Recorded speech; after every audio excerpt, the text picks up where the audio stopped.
Assalamualaikum warahmatullahi taala wabarakatuh. Alhamdulillahirabbil alamin.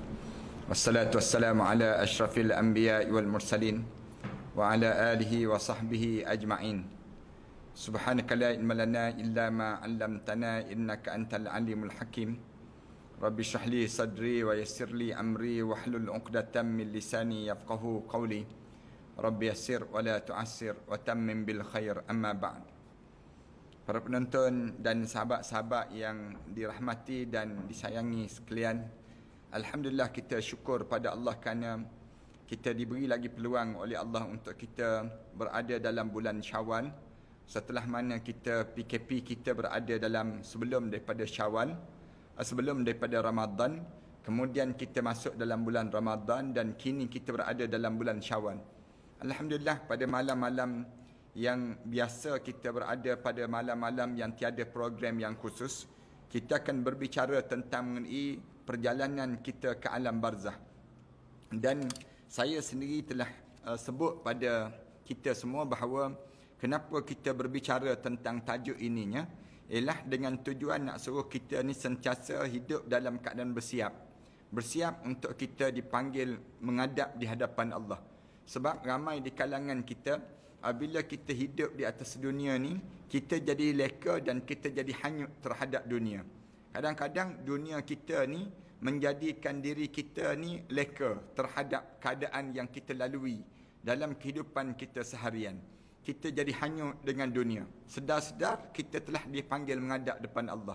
Ramai di kalangan kita begitu, diuji oleh Allah dengan ujian-ujian yang menyebabkan kita ni jadi tak sedar apa yang patut kita lakukan dan apa yang patut kita siapkan dalam hidup kita. Kita bersiap untuk nak balik kampung, kita bersiap untuk kita nak menyambut kedatangan tetamu. Tapi kita tak bersiap untuk kita dipanggil menghadap di hadapan Allah. Yang ni yang ramai di kalangan kita. Oleh demikian, kita berbicara tentang tajuk Mau'izah Hasanah ini.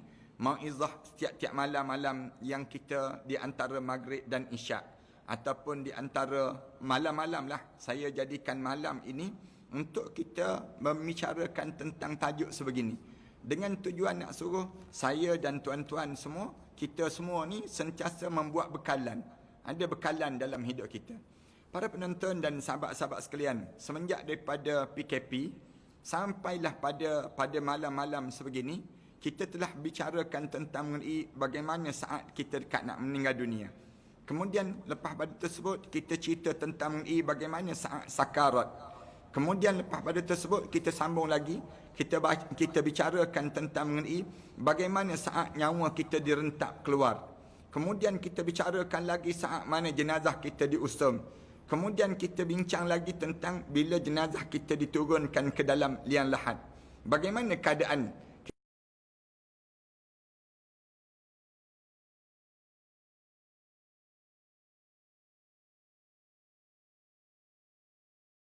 malaikat Allah dalam kubur. Malam ni insya-Allah kita nak cerita tentang mengenai kemudahan dan keluasan kubur bagi orang mukmin.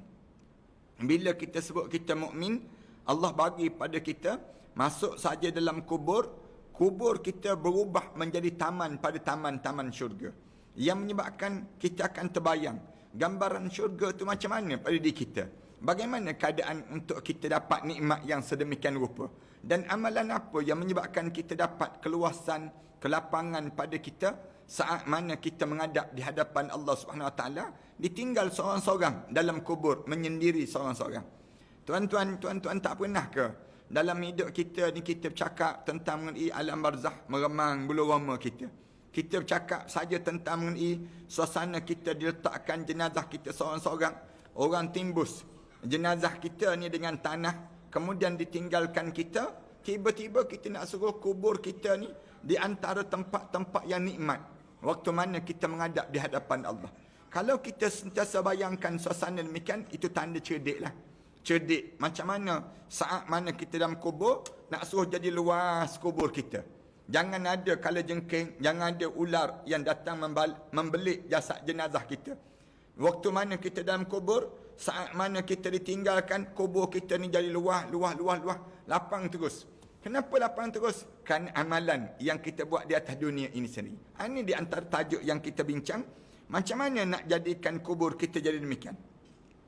Al-Hakim bin Ibn Majah Al-Baihaqi dan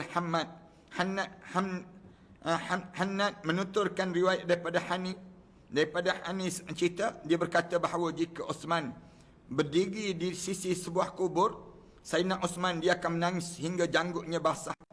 Dan waktu mana Sayyidina Osman dia berdiri di tepi kubur, tiba-tiba dia berdiri itu basah janggut dia. Menangis sampai basah janggut dia. Lalu ditanya, kamu diingatkan akan syurga dan neraka, janganlah kamu menangis. Siapa yang kamu tangisi? Orang tegur Sayyidina Osman, kamu diingatkan tentang syurga neraka, kemudian janganlah kamu menangis. Siapa sebenarnya yang kamu tangisi? Lalu dia menjawab bahawa Rasulullah sallallahu alaihi wasallam pernah bersabda, katanya Sayyidina Osman, bila sahabat tegur Sayyidina Osman, kamu menangis untuk siapa? Kenapa kamu menangis begini? Lalu dia jawab, aku pernah dengar Rasulullah sebut, sesungguhnya kubur itu merupakan tempat tinggal pertama di akhirat nanti. Rasulullah pernah sebut demikian, awwalu manazil, rumah yang pertama yang sebenar-benarnya kamu dalam kubur ni, bila kamu masuk dalam kubur, Sayyidina Osman sebut, Rasulullah sallallahu alaihi wasallam ajar pada dia bahawa bila masuk dalam kubur je, itulah rumah yang sebenar-benarnya, yang pertama yang kamu akan rasa tentang akhirat. Jika seorang selamat daripadanya, proses selanjutnya akan lebih mudah. Rasulullah cerita pada Sayyidina Osman, kalaulah sekiranya orang yang masuk dalam kubur, dia rasa dia diberi keselamatan, masuk dalam kubur ni, tiba-tiba tak ada, tanya malaikat muka dan nakir, tak ada keluasan kubur dia terjadi, maka di waktu itu katanya Rasulullah sallallahu alaihi wasallam, dia akan lebih mudah pada masa-masa yang akan datang dalam hidup dia. Akan tetapi jika dia tidak selamat, katakanlah seorang ni dia masuk saja dalam kubur, tiba-tiba dia tak selamat, masuk dalam kubur ni, proses sesudahnya akan lebih menjadi susah kepada seseorang ini sendiri. Siapa-siapa yang dia masuk dalam kubur, tiba-tiba kubur tu menyempit, kubur dia tu menjadi sukar untuk dia berada dalam kubur ni. Dia kena tanya soalan-soalan dan sebagainya. Maka jalan-jalan dia untuk yang akan datang nanti lebih menyukarkan padanya. Allahu Akbar. Ni ingat betul-betul pada diri kita ni, dalam hidup kita ni, jangan biarkan kita ni, kubur kita ni jadi susah. Jangan. Sekarang ni waktu mana kita hidup ni, kita mula mencorakkan suasana untuk kita masuk dalam kubur sekejap lagi. Rasulullah sallallahu alaihi wasallam juga pernah bersabda, aku tidak pernah melihat satu pemandangan melainkan kubur itu lebih buruk daripadanya. Rasulullah sallallahu alaihi wasallam sebut, tak adalah satu pemandangan yang lebih dahsyat yang aku tengok dalam hidup ini, waktu mana aku dipertontonkan satu perjalanan akan datang nanti yang lebih teruk, yang lebih dahsyat, ialah di saat mana berada di dalam kubur. Bila masuk saja dalam kubur, masa itulah pemandangan yang menyukarkan dan menyusahkan dan menyesakkan. Di saat mana seorang dihumban ke dalam kubur, dalam keadaan yang dia tidak membuat persiapan untuk menghadap di hadapan Allah. Rasulullah sallallahu alaihi wasallam juga pernah bersabda, Rasulullah sallallahu alaihi wasallam sebut, sementara itu daripada Barak dituturkan lagi, kami pernah bersama Rasulullah sallallahu alaihi wasallam menghantar seorang jenazah. Bila hantar jenazah, lalu Rasulullah duduk di tepi kuburnya. Rasulullah hantar jenazah, kemudian duduk tepi kubur. Baginda menangis sehingga basah janggut Rasulullah. Rasulullah duduk tepi kubur tu, Rasulullah menangis tak esak-esak sampai basah janggut Rasulullah. Aku pun bila tengok Rasulullah menangis macam tu, aku pun turut menangis sama. Kemudian Rasulullah sallallahu alaihi wasallam bersabda, Rasulullah sallallahu alaihi wasallam sebut, saudara-saudaraku, hendaklah kalian mempersiapkan diri untuk ini. Rasulullah sallallahu alaihi wasallam sudah sebut, saudara-saudara sekalian, kamu tolong bersiap untuk nak masuk dalam kubur ini. Kamu bersiap dengan perkara yang sedemikian rupa yang mesti ada pada setiap di kalangan kita ni. Sedangkan daripada Ibnu Umar dituturkan bahawa ada seorang yang meninggal di Madinah. Ada seorang yang meninggal di Madinah. Rasulullah sallallahu alaihi wasallam terus mengerjakan solat untuk dia. Allahu Akbar. Untungnya Rasulullah semayang jenazah untuk sahabat ini. Kemudian setelah mana selesai, Rasulullah bersabda, seandai sahaja dia meninggal bukan di tempat kelahirannya. Rasulullah sallallahu alaihi wasallam sebut demikian. Kalau orang ni Dia meninggal dunia bukan tempat dia lahir, tapi tempat yang dia meninggal dunia tu jauh daripada tempat dia lahir. Lalu sahabat-sahabat tanya Rasulullah. Sahabat-sahabat tanya Rasulullah, "Mengapa demikian ya Rasulullah? Mengapa kamu sebut demikian ya Rasulullah?" Lalu Rasulullah jawab, "Sesungguhnya jika seorang yang meninggal bukan di tempat kelahiran dia, dan akan diukur baginya tempat di syurga daripada tempat kelahirannya sampai ke tempat akhir hayatnya." Rasulullah sallallahu alaihi wasallam sebut demikian. Luasnya kubur bagi orang mukmin, bila luasnya kubur dia ni sejarak mana Allah jadikan syurga untuk dia, sejarak tempat lahir dia sampai tempat dia mati. Dia meninggal dunia kat mana? Katakanlah saya ni berasal daripada Jerantuk Pahang. Saya lahir di Jerantuk Pahang. Tempat lahir saya. Kemudian sayanya sendiri Allah jadikan sampai umur saya meninggal dunia di Shah Alam. Misal contohnya. Jarak di tempat tinggal saya sampai ke Shah Alam, seluas itulah syurga Allah yang Allah jadikan bagi keluasan di antara seseorang yang dia meninggal dunia bukan di tempat kelahiran dia. Allahu Akbar. Allah jadikan pada seorang demikian. Ni dengan cara kita jadi orang mukmin lah. Bila kita jadi orang mukmin, kita ni jangan risau terhadap kematian, dia panggil. Kenapa kita jangan risau? Kerana syurga Allah telah tersedia untuk kita. Bagi orang mukmin lah, Allah jadikan orang mukmin ni, Allah selamatkan dia tersebut. Bila dia masuk dalam kubur, Allah lapangkan kubur dia seluas mana? Seluas daripada tempat dia lahir sampailah di tempat dia meninggal dunia. Tuan-tuan ingatkan, Allah yarham Datuk Dr. Harun Din yang meninggal dunia dekat Amerika Syarikat. Seluas mana kubur dia? Seluas mana syurga untuk diri dia? Yang Allah jadikan demikian. Demikian juga dengan siapa yang kadang-kadang dia meninggal dunia kat Mekah. Luas mana kubur dia? Luas mana kelapangan rezeki dia? Ni Allah jadikan untuk seorang yang Rasulullah kata alangkah bagusnya dia bila Rasulullah sallallahu alaihi wasallam kebumikan seorang sahabat ni. Rasulullah sallallahu alaihi wasallam selesai solat jenazah dia, Rasulullah kata alangkah bagusnya kalau dia meninggal dunia bukan tempat kelahirannya. Maksudnya sahabat tanya, maksudnya ya Rasulullah? Rasulullah kata orang mukmin ini kalau dia meninggal bukan di tempat kelahiran dia, akan diukur baginya tempat di syurga daripada tempat kelahiran dia sampai ke tempat akhir hayatnya. Allahu Akbar. Mudah-mudahan kita lah insya-Allah, biar Allah lapang. Ala kita ni meninggal dunia dekat Shah Alam. Lahir dekat Shah Alam, meninggal dunia dekat Shah Alam. Luah mana dah kubur? Kalau orang dekat dunia baru. Atas masuk dalam kubur tu, Allah lapangkan kubur dia. Meninggal dunia, katakanlah lahir dekat section 2. Kemudian meninggal dunia pula di mana? Meninggal dunia pula section 7, misal contoh. Allah pun luas sangat dah. Rumah kita 22 kali 75 pun rasa luas dah. Suasana kita rasa demikian. Ini kan pula bagi orang mukmin. Bila orang mukmin, Allah jadikan pada dia, bila dia meninggal dunia di mana? Dia meninggal dunia. Sebab apa Allah jadikan demikian? Kerana orang mukmin ni sifat dia bergerak. Sifat orang mukmin ni dia tak duduk satu tempat, tak. Ini sifat orang mukmin. Bila dia boleh bergerak, dia mula musafir. Orang tanya, kenapa bermusafir orang mukmin ni? Kerana dia nak suruh cari ilmu. Hidup orang mukmin ni dia akan cari di mana tempat adanya ilmu, di situ dia kena dapatkan ilmu. Itu memang perlu ada. Yang kedua, nak sebarkan Islam. Orang Islam ni dia tak boleh duduk setempat, tak boleh.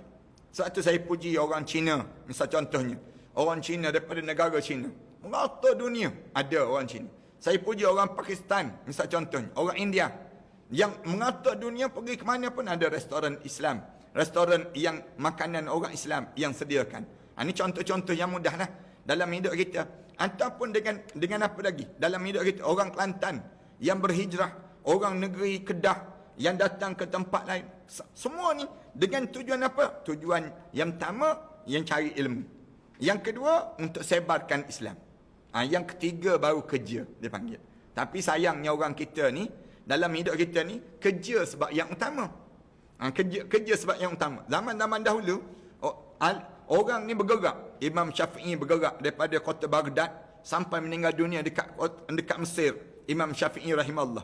Asal berada daripada kota Baghdad. Kemudian bergerak sampai Mesir. Orang tanya kenapa? Sebarkan ilmu, sebarkan Islam dan cari ilmu. Cari ilmu, menambahkan ilmu ni. Menambah ilmu ni merupakan satu cara yang diajar dalam Islam.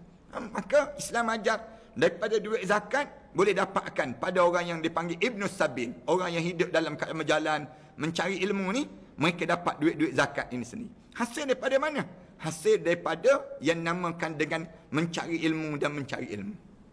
Zaman dahulu, orang hidup dalam keadaan cari ilmu. Zaman sekarang, orang hidup cari kerja. Itu beza dia panggil. Yang menyebabkan orang kita dia tak peduli terhadap ilmu. Dia yang penting aku ada kerja. Kenapa dia? Kerana dia fikir perut dia. Dia tak fikir tentang agama dia. Zaman dahulu, orang sebarkan Islam ini, dia fikir tentang agama. Dia sebarkan Islam. Dia bergerak satu tempat. Tahu dia ada orang alim di satu kawasan tersebut, dia akan pergi duduk. Tinggal. Kenapa? Nak pergi belajar dengan orang alim. Itu sifat yang dilakukan oleh kebanyakan orang-orang zaman-zaman dahulu. Sehingga kan daripada Khurasan datang ke bumi Malaysia. Orang yang datang daripada negara Arab datang ke negara kita.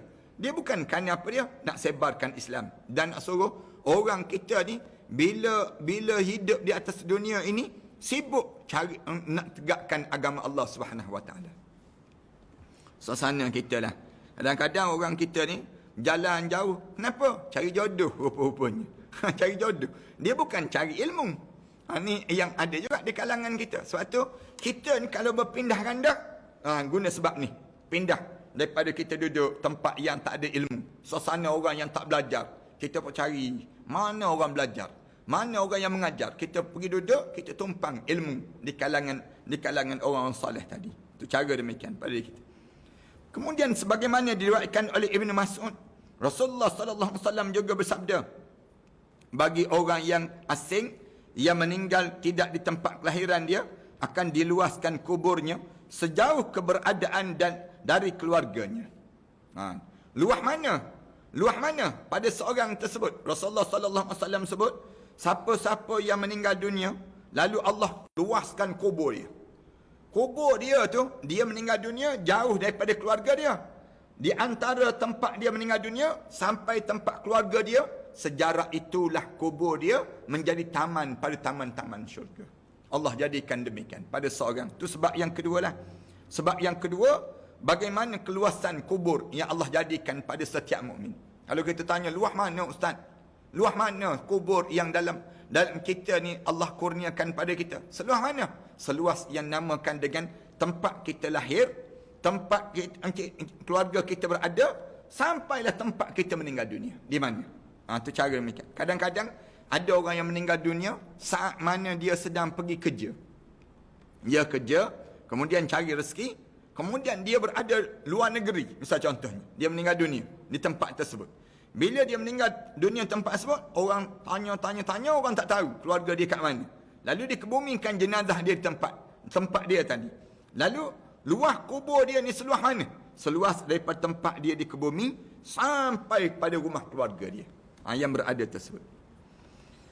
Abu Sa'id Al-Khudri menuturkan bahawa Rasulullah sallallahu alaihi wasallam bersabda.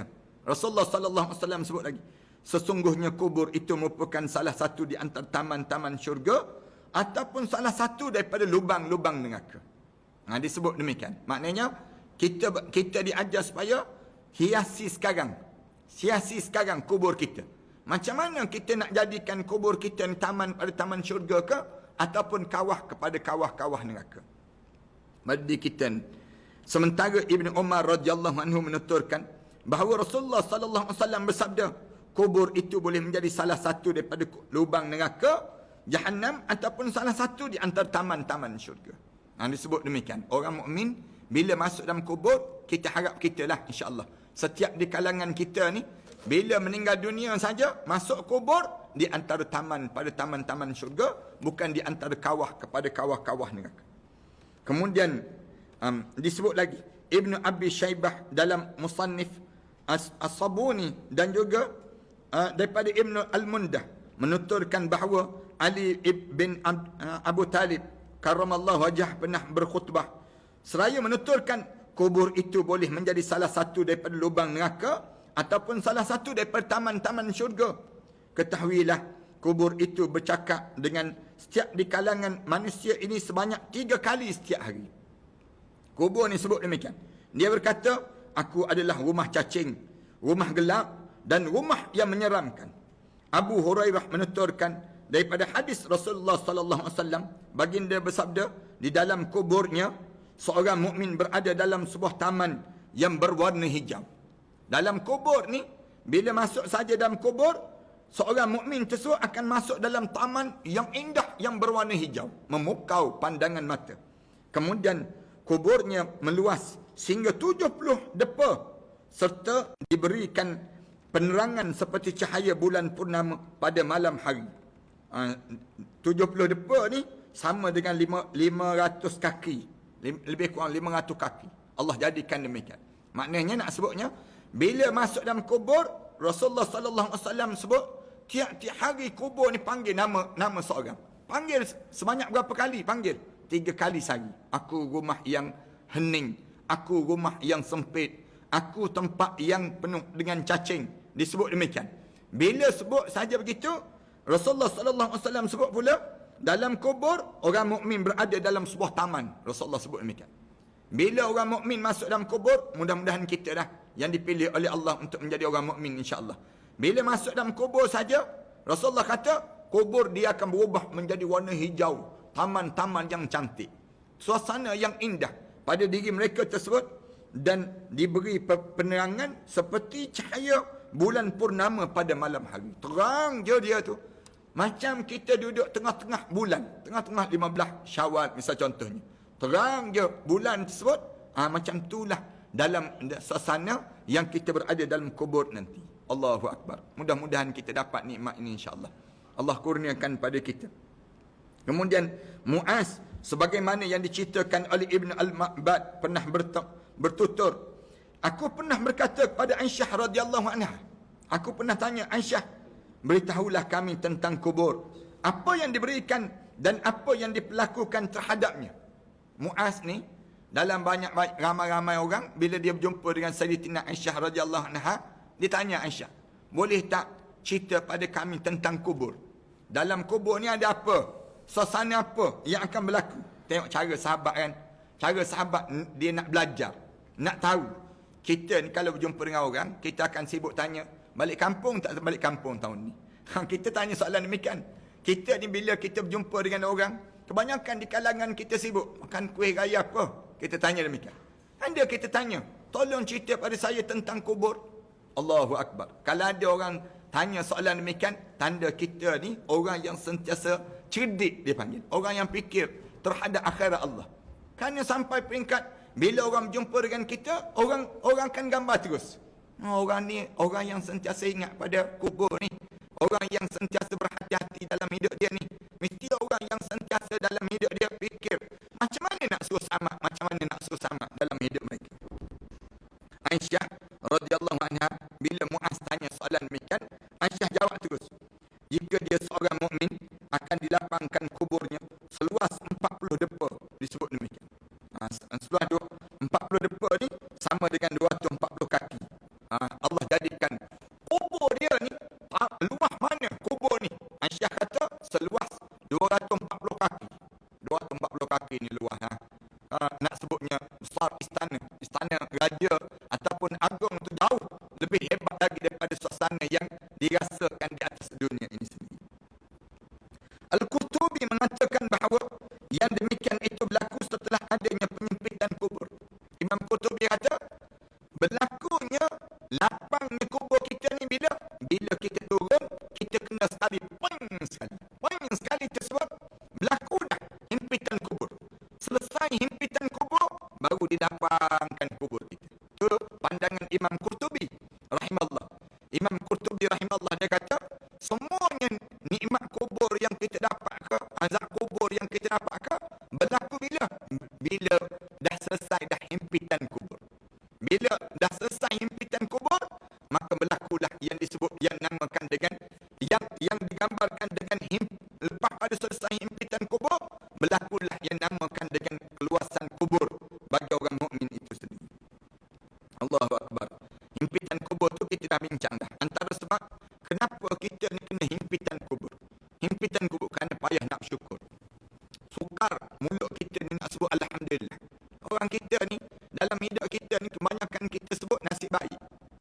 nasib baik terbuka siaran malam ni dia sebut. Dia tak boleh sebut alhamdulillah aku Allah lorongkan diri aku untuk membuka yang namakan dengan yang membuka yang dinamakan dengan apa dia? Membukanya peluang untuk mendapatkan mendengar kuliah-kuliah sebegini. Ini patutnya demikian. Tapi mulut kita ni kadang-kadang mulut kita ni sentiasa sebut. Mulut kita sebut nasib baik, nasib baik. Mujur tak tersepak tai ayam, dia sebut demikian. Mujur dalam hidup dia. Ini yang menyebabkan dalam hidup kita ni kena ujian-ujian yang sebegini. Jangan pada diri kita belajar untuk melapangkan dada kita dan mensyukuri setiap nikmat yang Allah kurniakan pada diri kita. Allahu Akbar. Nak jaga-jaga pada diri kita demikian. Al-Qurtubi mengatakan bahawa yang demikian itu setelah mana adanya penyempitan kubur dan pertanyaan yang diajukan oleh malaikat Munkar dan Nakir. Kalau kita tanya lagi, kenapa yang terjadi demikian? Jawabnya kerana dah setelah mana selesai pertanyaan yang diajukan oleh malaikat Munkar dan Nakir, berlakulah dalam keadaan demikian yang namakan dengan keluasan kubur bagi orang mukmin. Sedangkan kubur orang kafir akan sentiasa sempit baginya. Orang kafir tak payah berangan lah. Nak jadi lapang kubur dia tak ada dah. Kita kata, kadang-kadang kan kita tengok orang kita ni bila orang kafir meninggal dunia je, dia kata RIF dia panggil. RIF senang ceritanya. Rest in apa dia pada diri dia tersebut. Ni cara orang kita. Tapi nak sebutnya dalam hidup kita ni orang mukmin dia kena faham bahawa bila masuk dalam kubur menjadi kerehatan dalam kehidupan kita ni. Kalau orang kafir akan jadi sempit baginya mengenai sabda Rasulullah sallallahu alaihi wasallam, sesungguhnya kubur itu boleh merupakan salah satu daripada taman syurga ataupun salah satu daripada kawah-kawah neraka. Menurut kami, hal yang demikian yang terjadi yang hakiki dan bukan metafora. Dipenuhi kubur orang mukmin dengan warna hijau, itu memang benar adanya, iaitu dengan tumbuhan rumput. Kalau kita tanya, kenapa kubur berubah menjadi warna hijau? Allah jadikan rumput-rumput daripada syurga Allah, bauan wangi semerbak, dan kita akan jadi lapang saja. Ni dia jadi demikian. Ni orang mukmin. Manakala orang kafir, jangan harap. Jangan dia ingat dia dah boleh RIP itu rest in peace konon-kononnya pada mereka sebut. Orang kafir ni dia akan jadi rest pada diri dia. Tak ada rehatnya. Masuk kubur dia mula sakit dan mula terazab dalam kubur. Ini digambarkan. Ibnu Umar sendiri menyebutnya sebagai tumbuhan raihan. Katanya Abdullah bin Umar yang disebut dengan suasana dalam kubur tu kenapa jadi warna hijau cantik dan sebagainya?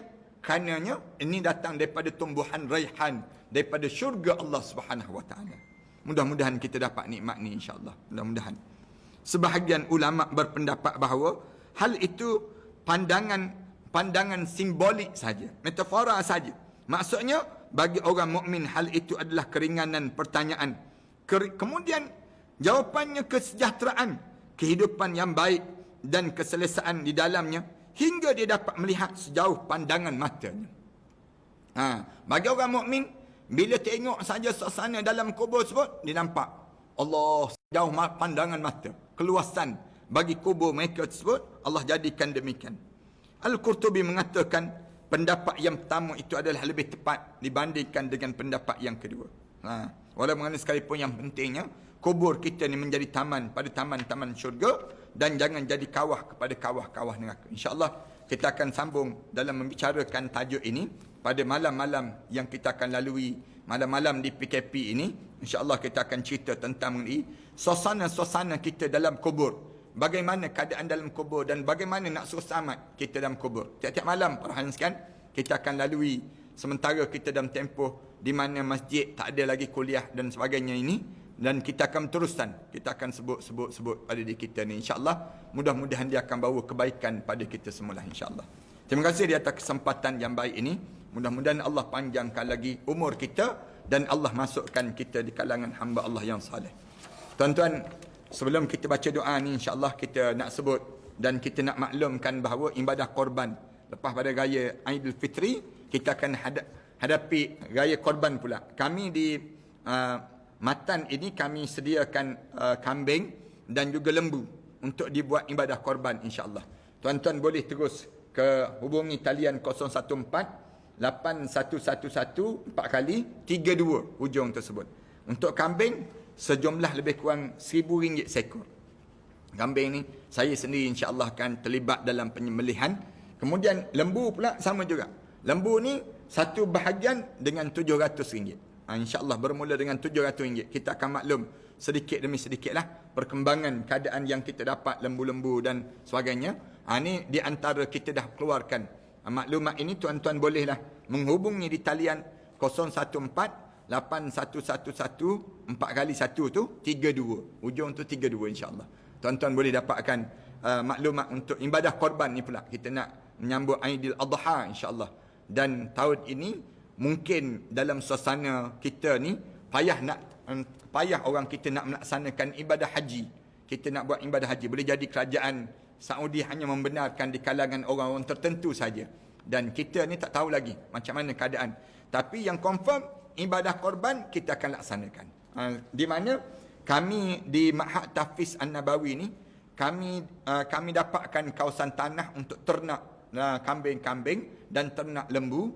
Dan di satu kawasan yang cantik atas bukit dekat dengan tepi highway dekat di Kuala Selangor sana, kami telah bangunkan kawasan ini insya-Allah. Jadi kalau tuan-tuan ada rezeki, tuan-tuan nak buat ibadah korban bersama dengan kami, kemudian daging-daging ni kita akan agihkan di Langkawi, kita agihkan di Kuala Terengganu, kita agihkan di Kelantan, kita agihkan di Ma'had Tahfiz yang kami ada ni. Kita akan agihkan di kalangan pelajar-pelajar ataupun di kalangan keluarga-keluarga yang susah, di kalangan mereka tersebut insya-Allah.